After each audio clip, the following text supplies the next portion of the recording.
Welcome back, everybody. It's part 2 of my Halloween franchise retrospective. Once again, I'm going to preface this by saying, just in case you don't want to know how these 30-year-old movies end, major spoilers ahead for the Halloween franchise. So when last we left off, Halloween 5 came to an explosive conclusion, quite literally, and we wanted to know who was the mysterious man in black? What did that symbol on his wrist mean? Why did Michael have the same symbol? What happened to Jamie Lloyd? If you didn't know the answer to those questions, don't feel bad, because you know who else didn't know the answer to those questions? The very same people who wrote Halloween 5.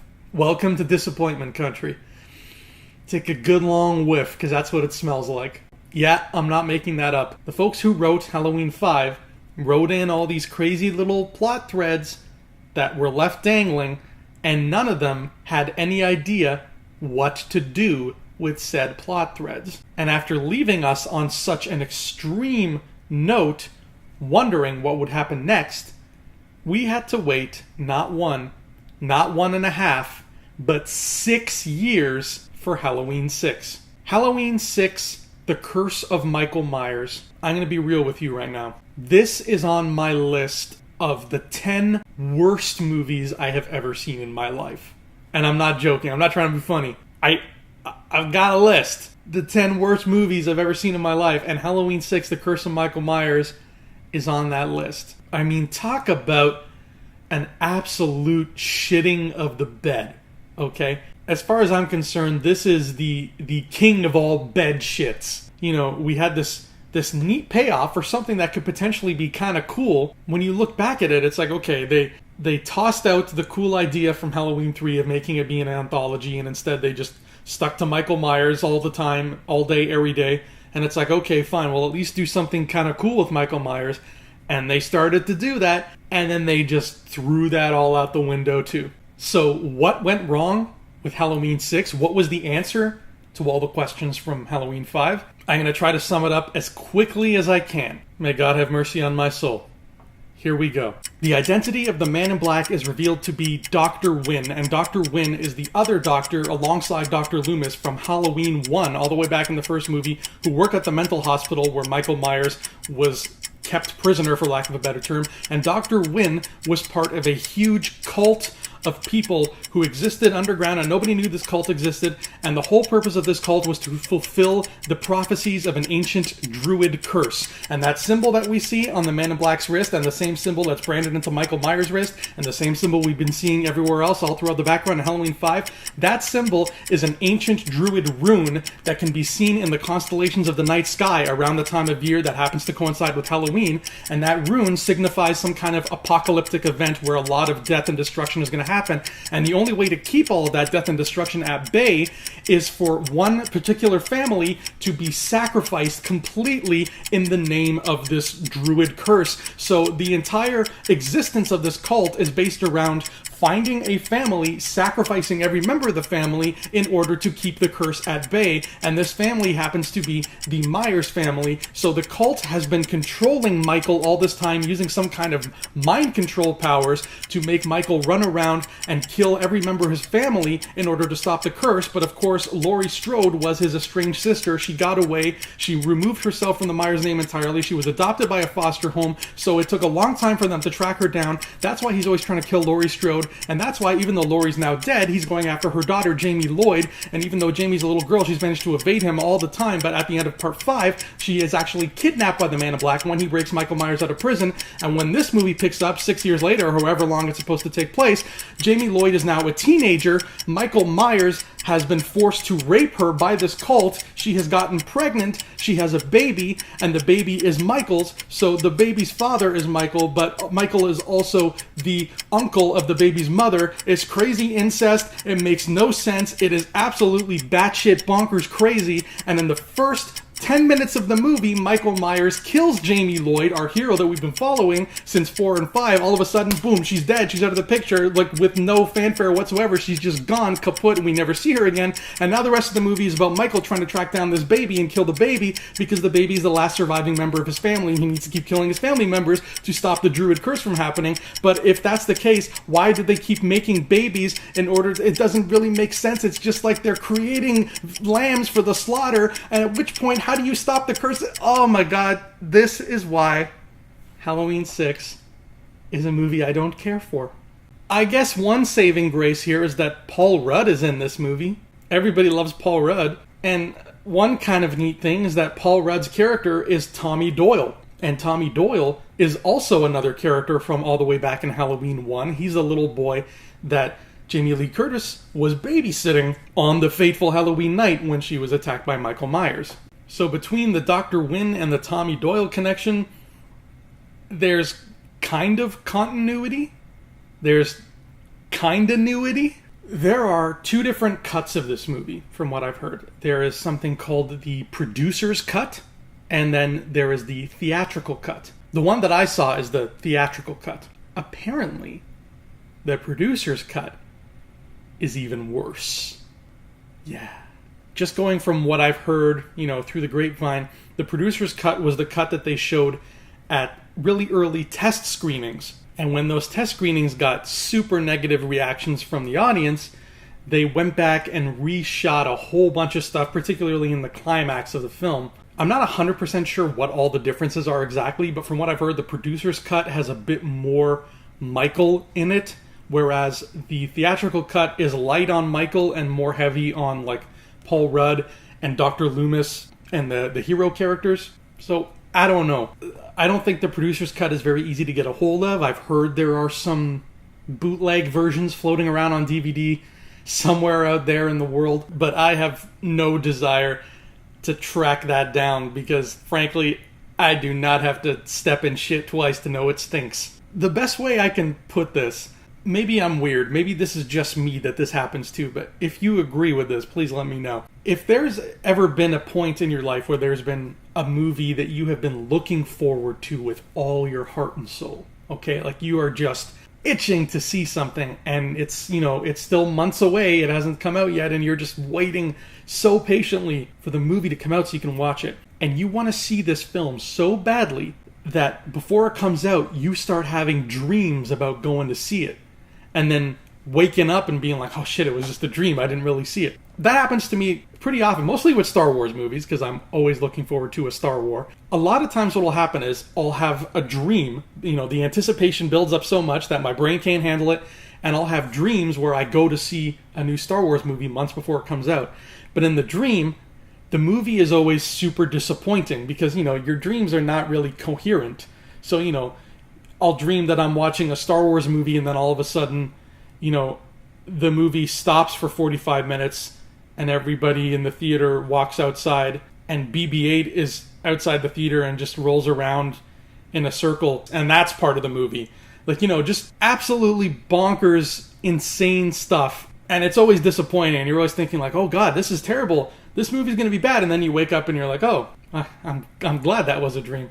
That happens to me a lot when I'm looking forward to a film. Halloween 6, The Curse of Michael Myers, feels like one of those disappointing dreams. It feels like if I was, older when Halloween 5 came out and Halloween 5 just rocked my world, and I was like, oh my god, I cannot wait for Halloween 6. And in those 6 years where I'm like, oh god, when's it coming out? I would have dreams about it, and in the dreams, it would be bad as it actually turned out to be in real life. It's literally like my anticipation nightmares come true. In a way, maybe that's a good thing. It's literally like my nightmares made flesh. So, for a horror movie, maybe they did their job right. Next up was Halloween H2O, which came out in 1998. It was called H2O because it was Halloween 20 years later. We were going through a phase in the late 90s. We really were. We didn't know what we were doing. Whoever thought H2O was a cool title is probably the same person who thought ID4 was a cool title for Independence Day. Somebody in Hollywood was just hung up on making movie titles sound like vanity license plates. I don't know. I'm not going to sit here and defend it. Now, to be honest, the plot of H2O is kind of a neat idea in hindsight, and it's actually kind of ahead of its time because it's so much like movies that exist today. The whole concept is it's 20 years later. The first one was 1978. This comes out in 1998. They bring back Jamie Lee Curtis as Laurie Strode, who we haven't seen since part 2. And it is actually taking place 20 years later in the story, where she comes across Michael Myers again and has a big rematch with him. Of course, so much time has passed, so we get to see adult Laurie and what she's like now. She is the principal of a very prestigious private school, which is nice. She has a teenage son, which is cool. You know, she's got a family, she's got a boyfriend. Things are looking up for Laurie. Everything's coming up Laurie. That feels very modern, doesn't it? I mean, look at movies that come out today, particularly sequels. You've got so many sequels now that are continuations of very old beloved franchises. Like, look no further than The Force Awakens. What did The Force Awakens do? It's another chapter in the Star Wars saga, takes place 30 years later, and they brought back all the old actors and just, you know, continued their story. That's kind of like what H2O is doing. This movie was ahead of its time. We have to give it kudos for that. Remember, this is the late 90s. This is the point in cinematic history, more than any other point in cinematic history, where Hollywood gave zero fucks about anything. Okay? The late 90s was garbage for movies. Any other instance, a Halloween movie coming out in 1998 would have had no Jamie Lee Curtis, nothing to do with anything. It would have just been garbage like Six. But instead, they tried to tie it back into what people liked. They tried to bring everything back and make it more coherent, which is what sequels are trying to do now. And it was the only movie of its time that I think ever even dared to attempt that. So whatever you may feel about H2O, you gotta give it props for that. Plus, it is a very cathartic film at the end of the day, because for most of it, Laurie is not so much the prey as she is the predator now. She's kind of on an even playing field with Michael because she's had 20 years to stew in this traumatic incident that happened to her. She's more prepared now. She's not a frightened teenage schoolgirl anymore. Now she fights back. And a lot of the movie is her beating the hell out of Michael Myers for all the torment, that he's inflicted upon her life. I mean, he gets the crap kicked out of him, and it's really satisfying to watch in a way. It's, this is Laurie's revenge. She's taken out her frustrations on the man who put it there in the first place. And once again, just like in Halloween 2, they tried to give this movie some kind of final button, some kind of ribbon to tie everything up and just say goodbye and wash our hands of the whole thing. Because at the end of the film, Laurie traps Michael. She pins him to like a tree or something with an ambulance, and Michael is there, and she knows, you can't just shoot this guy and walk away. You can't stab him and walk away. So what does Laurie do? She does the smart thing. She is a smart hero. She grabs a fire axe and chops the man's head clean off his body. And that's it. Michael's dead. That is really cool. Remember back with Halloween 2 when I said you could watch Part 1 and Part 2 back to back and it feels like one big movie? Well, now here's another option. You could watch Halloween 1 and then watch Halloween H2O. And it's this one story about a woman who has a traumatic encounter with a serial killer, and then 20 years later, she encounters him again, except this time, she puts a stop to him. That's just one of the many avenues this franchise could take, depending on what kind of headcanon you're feeling. H2O might not be a masterpiece, but you know what? It's one of the best 90s sequels in existence. Not saying much, but it's a gold nugget. Just a tiny one. But guess what? That perfect little ending? It wasn't good enough for Hollywood. No, sir. So in 2002, we got Halloween Resurrection. Here's how they got around the head chopping thing. According to the writers of Resurrection, at some point in the events of H2O, Michael has been knocked out and he is alone with a paramedic. And the paramedic is checking to see if Michael is dead or not. And then Michael wakes up, crushes the paramedic's larynx so he can't speak, and then puts his mask and clothes on the paramedic and then runs away. So when Laurie puts that body that is supposedly Michael Myers in an ambulance, and then he's driven away, and then Laurie runs him over and pins him to a tree and cuts his head off, that is, according to this new film, not Michael Myers. That was in fact an innocent paramedic who couldn't speak because he had a crushed larynx, and she just killed an innocent man, and Michael is still out there somewhere. And finding out that she killed an innocent man has driven Laurie Strode crazy, and now she's in a mental hospital. That's the direction that Resurrection took. That's stupendous. Even more stupendous is that in the first 15 minutes of Resurrection, Michael hunts down Laurie and kills her. Again, no fanfare. He finds Laurie Strode and he's like, "Hey, it's you." Stab. Da-da-da-da-da-da-da. Like, just imagine we get Indiana Jones 5, okay? And in the first 15 minutes of Indiana Jones 5, some bad guy is fighting with Indiana Jones, and then he shoots Indiana Jones, and Indiana Jones is like, "Ah!" And then he dies. And the rest of the movie is just about something else.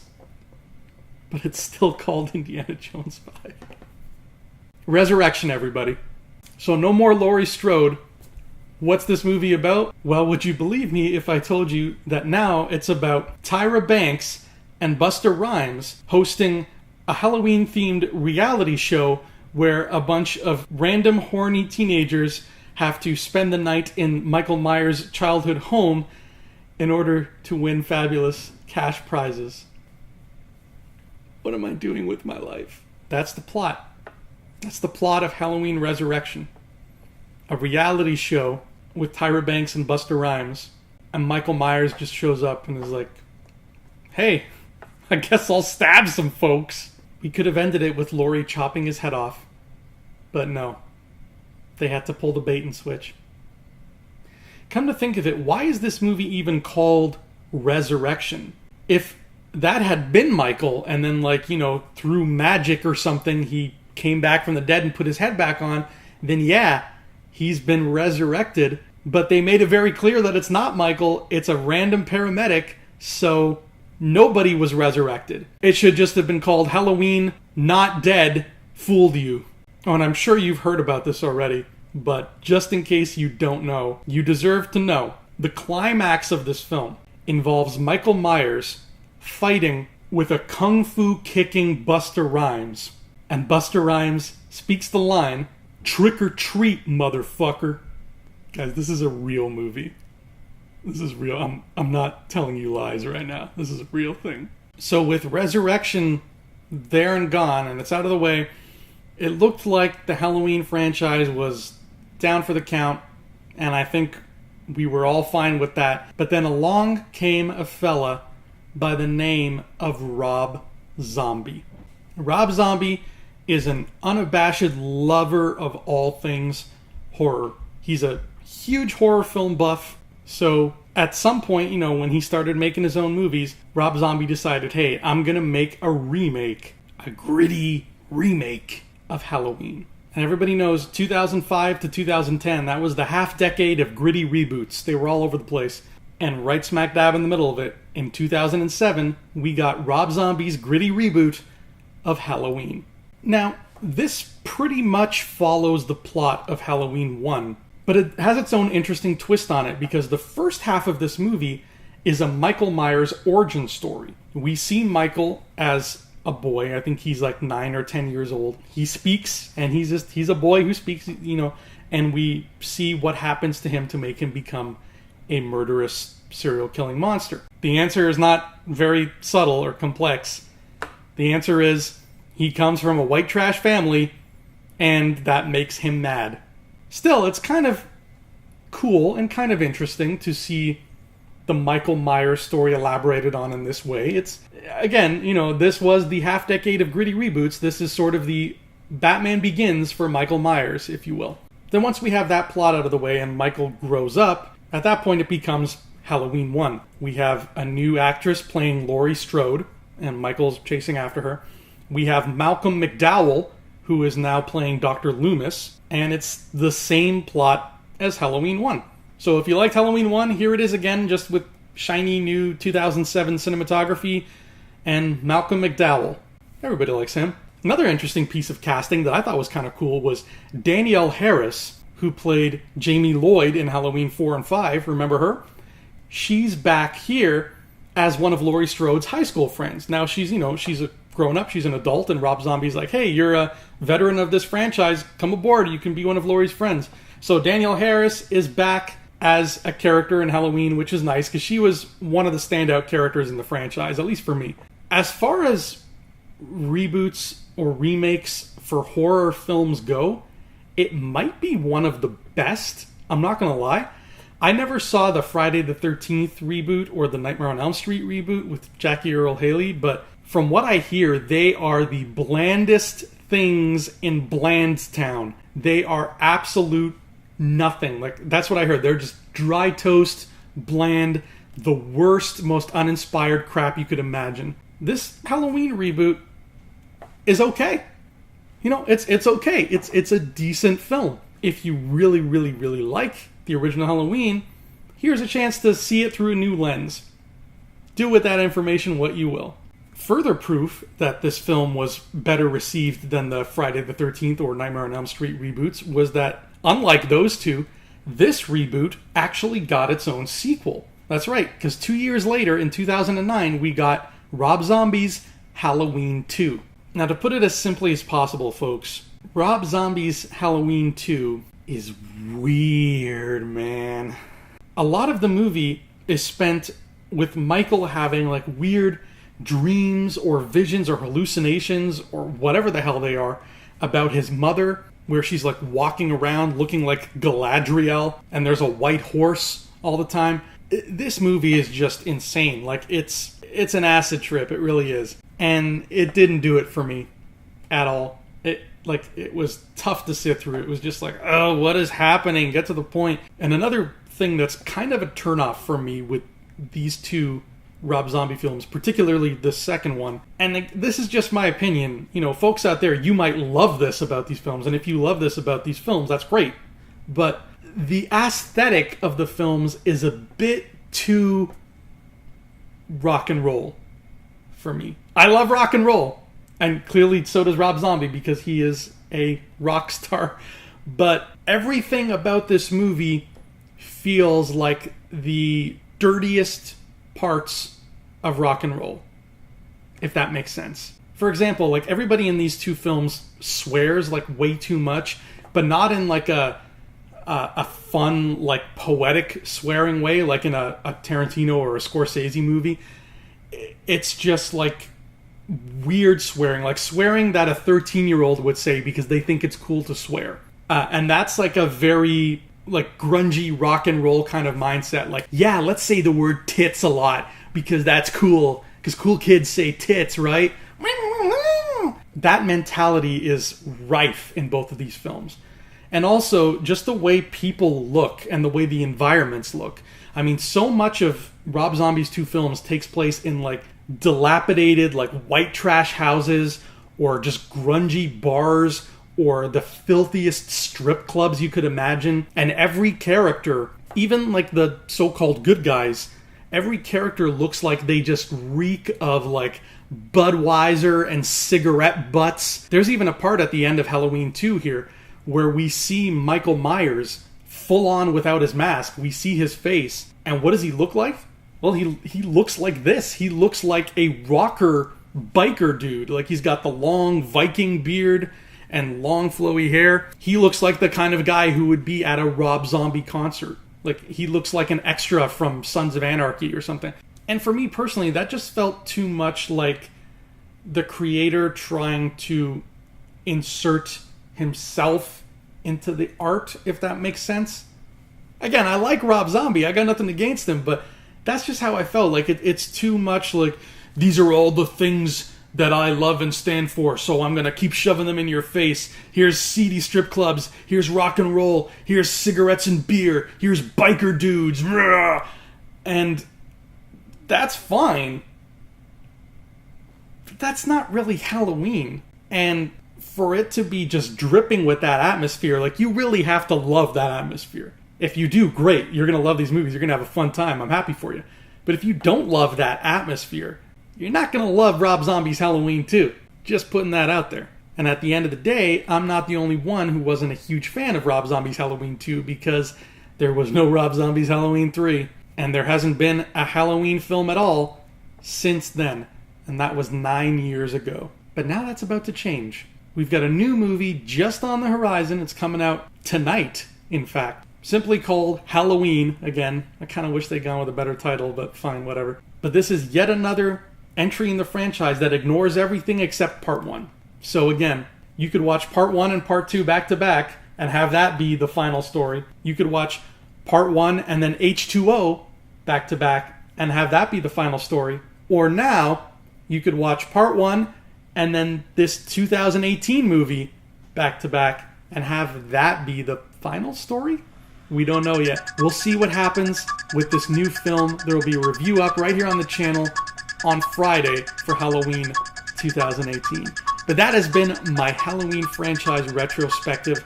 I hope you liked it. If you want me to do more retrospectives, let me know. If you never want me to touch a retrospective again, let me know. But I had fun. I hope you did too, and I'm already in the Halloween spirit. But that has been Thumb Together. Thank you so much for watching. I'm Andrew Fantasia. I'll see you here next time, and until then, adios.